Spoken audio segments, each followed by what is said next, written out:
This is TWiT. Did anybody get invited to the Big Apple event? Anybody? Nope. Bueller? You'd have to be an employee to get to go to that one. Invitees included CNN. Oh, so this is not this was the AI not the AI one, the gaming one. We'll talk about the AI next. Yeah, sorry. CNN. Oh, I'm sorry. Apple had two events. This is the gaming event. CNN, Tom's Guide, well-known YouTube personalities like Jacqueline Dallas. Jacqueline is how we know about it because she put it on her Insta. Jacqueline, there she is, Insta. She's standing right there. She said, Apple event that truly left me so inspired and excited. It was a bunch of developers that are making apps for Apple's Arcade and Mac. You'd think she has a big YouTube channel. She could afford pants without holes in it, but I don't know. Anyway, games are so special to me because they can transcend cultural differences and are so based in storytelling and having fun. The developers were also infectiously passionate about their new launches. Made my whole day. Would you like to know the games that she saw that transcended cultural differences based in storytelling and having fun? Call of Duty Warzone Mobile. Cultural differences as long as you're not a Nazi. Honkai Star Rail, Lego Star Wars Castaways, and Run Legends and the Medium. By the way, very first comment. This reads more like a PR piece than a hands-on experience. Well, did anybody check their clock and see that it's once again time for Apple to talk about how much it cares about gaming? Gaming, we love gaming. Pretty regularly, every 6 or 7 years, Apple is like, oh, games, right, a big market that we really haven't addressed in a super long time. Let's get on that. Yeah, and GDC is in 2 or 3 weeks. Yeah. So Game Developers Conference is coming up in San Francisco. So the timing is usually late February, early March. Is a good time to talk about games. It's when everyone's thinking about them. Yeah. I wrote a piece a couple of weeks ago. I do a column over at Macworld, and it was about the cultural problems that Apple has with making the Mac a gaming platform and why, there are technological hurdles, but I think the fundamental issue for Apple in gaming is that nobody who is in a high enough position to make decisions cares about games, really. Like when Steve Jobs used to talk about music, when he had the iPod and, talked about like, oh, I love music and we're bringing this is the digital music experience. You got the sense that he was a music fan, right? Like that was something he was interested in, and that interest lined up nicely with something Apple's going to do. But then he would talk about movies or TV shows and be like, yeah, we also got movies, we got TV shows, whatever. I don't think he particularly cared because I don't think he treated that in the same way that to him music was kind of like this sacred thing. And I don't think anybody at a high enough level in Apple really cares about gaming, and that shows because they're just, as hard as they have tried to make this argument, it's not really backed up with anything. Well, so I think one of the biggest mistakes on many platforms is that people try to do what everybody else is doing, and I think Apple's doing a little bit of that, or maybe a lot of that. Okay, we've got a bunch of games, but they're not taking full advantage of what they could be doing. They have hardware, starts at a phone and eventually will end with a MacBook or a Mac Pro. They have a streaming system to do content around that. They have a lot of things that most game developers don't have, and they could take better advantage of that. And that might give them something that was a lot more interesting. The problem right now is that they're just doing more games the way that they have always been done, and they're at a huge disadvantage because no one wants to play them there.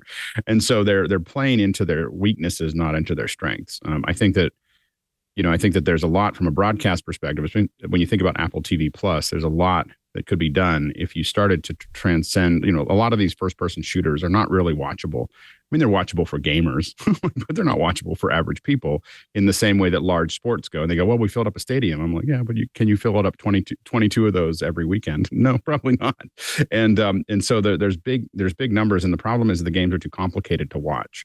And you could build simpler games that did a lot of things that were viewable and, that also scaled in technology from the very basic phone all the way up and seamlessly take full advantage of that hardware.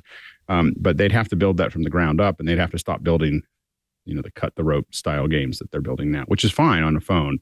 But there's just not that many. Nobody games. wants to watch you play cut the rope. Exactly. I understand the game, but I don't want to watch it.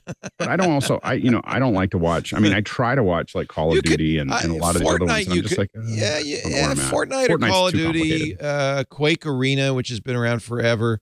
Those are pretty games. They're not complicated. I understand when you're talking about a MOBA like League of Legends. It's like, I don't know. You really have to know. Even start, whatever is it? Like a football field is really simple. Yeah. Like, you understand. You can see everything that's you going say that on. because you teased on the Pittsburgh Steelers. A football game is not that simple. It's complicated. Well, but it's a lot simpler than Call of Duty or Fortnite. That's all I'm saying. Depends on where you're coming from. I mean, there's lots of people. There's lots of camera kids perspective. From a camera perspective and understanding where you are and how it's working. The beauty of Call of Duty and Fortnite is you don't need a camera. The game does it for you. But that's part of the problem. I mean, I think that the issue is that the game, the way that camera works, if you're not the player, is not actually one of the most interesting things that's happened in esports is games have started to build in the ability for a director to switch cameras. So you are now, like, Fortnite's a perfect example. I've watched Fortnite games in esports, and some director somewhere is saying, well, let's go over and see how Ninja's doing. Yep. And and look at it for the third person. Look at let's see what Ninja's seeing. I think that is possible. That's certainly doable. It's starting to get there into games. Yeah, I've talked to some developers about that, and evidently, I mean, basically, when they're doing those are basically unrendered non-player characters, and that are being able to be placed around within that system. And the issue that they really get into is that once they're doing the development, they're getting ready to release the game. Putting those in is not. It's the last thing they want to do, and it's really hard to. And I've talked to people who do the video, and they're like, "We just want to have some more camera angles," and they're like, "Yeah, we don't have time to do that. We have a release schedule." Well, and so that's been the problem that they've had. That's happening, and Fortnite's been out for a while. And they have a lot of developers. They have a lot of money, billions. Yeah, I don't think you're going to see Apple doing anything with Fortnite anytime soon. No, I don't think. Yeah, right. But I think Apple could literally just contract someone to do something like that. And you say, well, they wouldn't get it off the ground. Well, if you put a $10 million prize for the winner of the tournament, you get a lot of people playing. And then it's just a matter of whether it's a good game. Is the issue? I mean, it's kind of a chicken and egg, right? That not enough gamers are using Macs for me to. I'm going to develop my game for Windows, PS5 and Xbox because that's where the gamers are. Right. Well, so this has always been the chicken and egg problem with Apple, right? Like, they don't have the games, therefore they don't get the gamers, therefore they don't get the games. This has been a problem for 20 years or more. I mean, as somebody, who's been playing Mac games since like 90s, they had a brief moment there. And I think kind of you can pinpoint the moment it all went downhill back when Steve Jobs got on stage at Macworld Expo and showed off this great new game coming to the Mac called Halo. And then Microsoft bought Bungie and it didn't show up on the Mac for several years. And I think Apple always felt a little burned by that and really struggled with trying to come back from it. And I think what's fundamentally happened is that a lot of the people who play, who own Macs maybe and do everything else on a Mac got frustrated with the lack of games and went to building a PC that they could play games on or buying a console. And it's really hard to come back from that. Apple had this weird, honestly, fluke with like iOS, right? Where mobile gaming ended up, they built an awesome platform that was really advantageous for mobile games and had a lot of great technology in it. But they didn't set out to build that for games. They got lucky. Developers on that platform were like, oh, this could be a really great opportunity for games. But the scale is not the same. The building the stuff on mobile is not the same as building the top tier games on the Mac. And it's not that the hardware or horsepower isn't necessarily there. It's that the investment in time and energy from game developers to build their game for yet another platform that doesn't use tooling that's the same necessarily as what they're doing on the PC or consoles, it's just expensive and there's no market. Yeah, I think Google fell into the same trap that Apple did, or is trying to recover from, which is that I think Dan had a good point about music, where at some point Apple said, you know what, we're gonna hire in Jimmy Iovine. We're gonna bring in Dre. That's how invested we are in making something that can compete with Spotify. They have not ever made that kind of investment. That we're gonna get the Jimmy Iovine of gaming.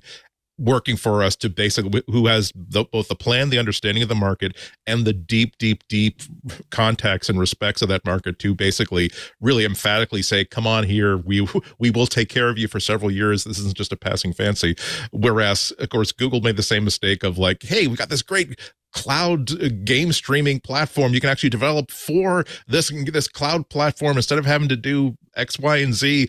And they just didn't have the level of interest in it, and so everyone very, very wisely basically stayed out of it.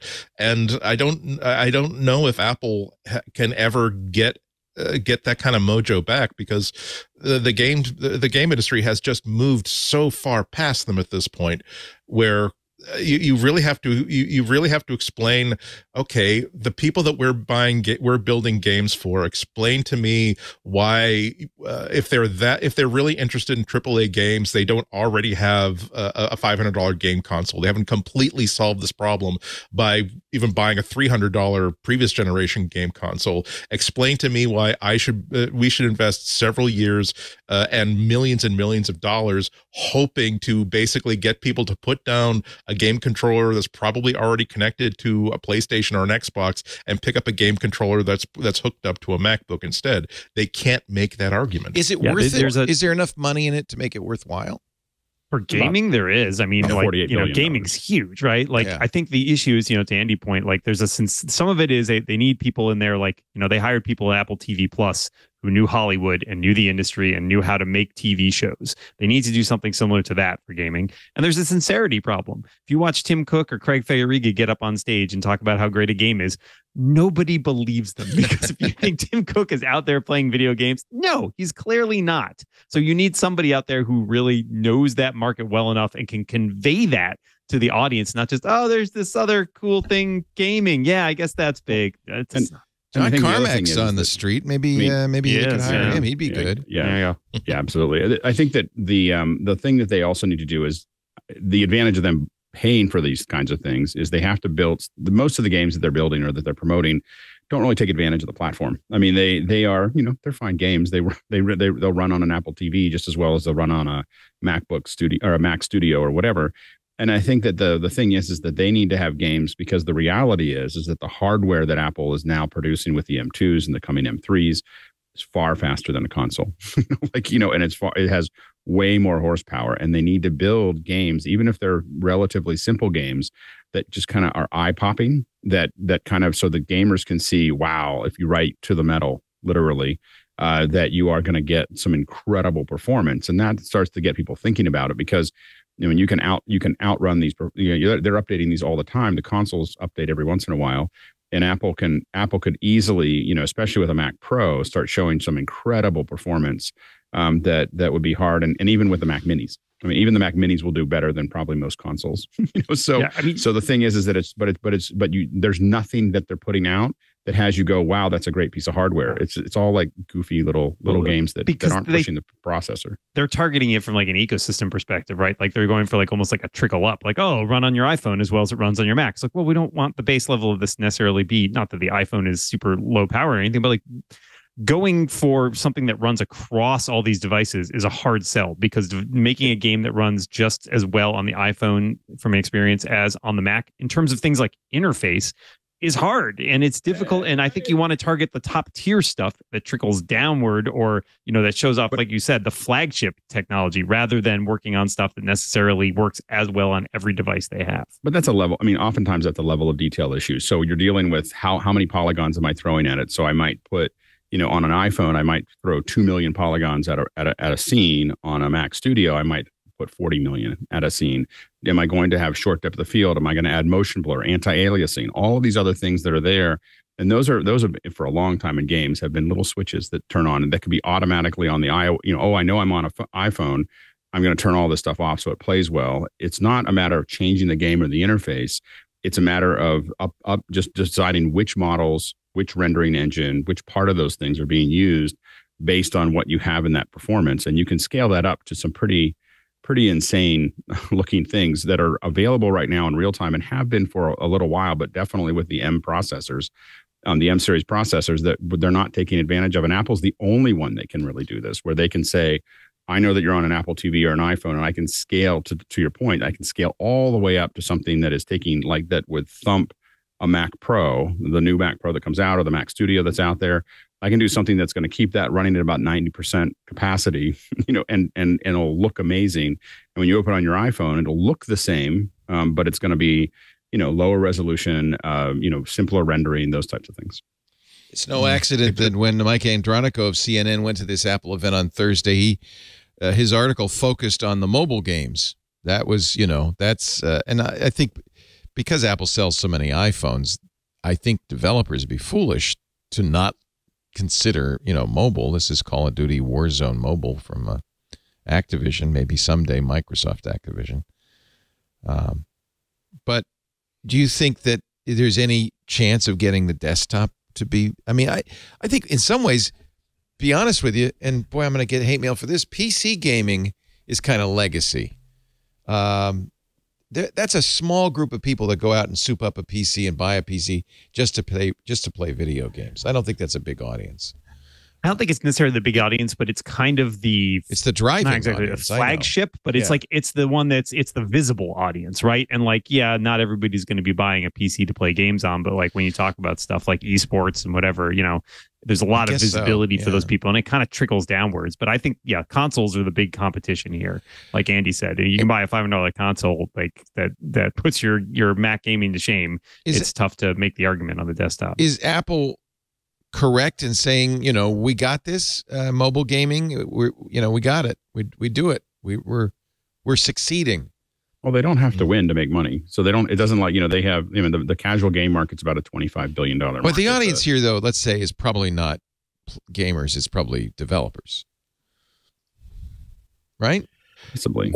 Yeah. Or consumers, right? The game market is interesting. Are they trying to get consumers to, a consumer either has an iPhone or not. People don't buy iPhones to play games. No, but everybody who has a smartphone plays probably some games, is my guess, right? Like, so it's a big addressable mostly market what I think I think that's what I mean is that Apple wants developers to recognize that and develop for it. That's the chicken and egg. You got to get developers first. But I think they've struggled. Yeah, but I think you're right. They don't have the Jimmy Iovine. They need the guy who's got credibility. I still think that gaming. I still think that, one of my first jobs was an art director for a real-time game. So I was even 30 years ago. So I've kind of grown up inside of a lot of this stuff, and I've worked with a lot of those folks. And I still think gaming is constrained by its own success. It does really well, but it's in its own little box. Yeah. It's going to stay there until someone starts building something that's outside of that box.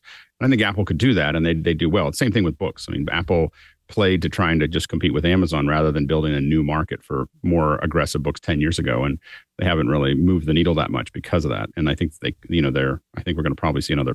Yeah. Do you think that this event was originally planned to be the debut of Apple VR? The latest rumor from Mark Gurman is Apple VR is not coming out in the spring, but coming out in June, WWDC. Do you think maybe that this was planned to do that? I think the rumors are the only thing that anybody thought was going to come out before June. June is the time you release the headset. It's at WWDC. I had some sources on this one suggesting that was always the intention to be at WWDC, and I think that's true.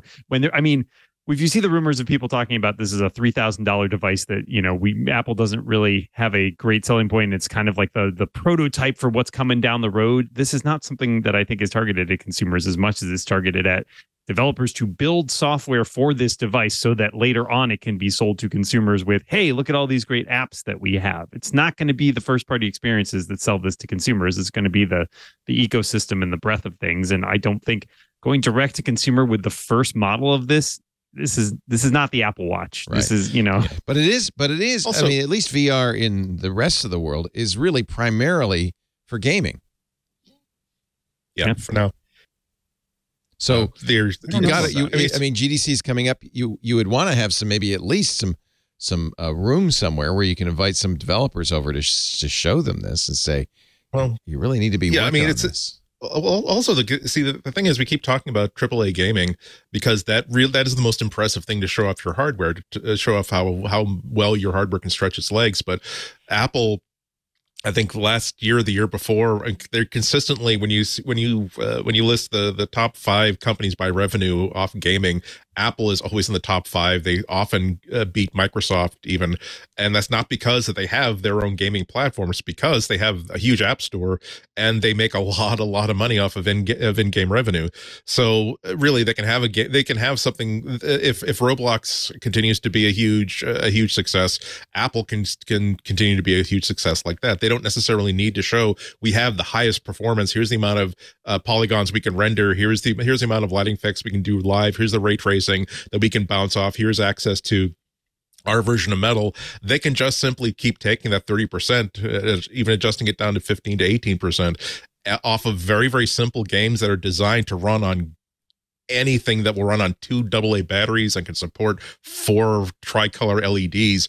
That's really what all the money off of gaming is being made by. Not super high performance $8,000 gaming PCs, but simple, addictive slot machine type games that keep people coming back, keep people making purchases, that will run on as many different platforms as possible. They don't care about this wonderful opportunity that you have to make a unique game for the Mac or even a unique game for the iPhone. They want to make sure that they only care about what audience can you deliver to me. And given how lucrative the iOS, the iPhone audience is, how proven they are as they're not just there in numbers, but they're also people who like to spend money.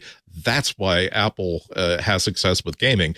It might be a fool's errand to try to figure out how to get them to get the next Cuphead, get the next Red Dead Redemption 2, because it might be pretty much meaningless for them, except for just having that be able to tell themselves that yes, we are a AAA gaming platform. Oh, hey, that's a really nice iPhone you have there. You totally picked the right color. Hey, since you do use an iPhone and maybe use an iPad or an Apple Watch or an Apple TV, well, you should check out iOS Today.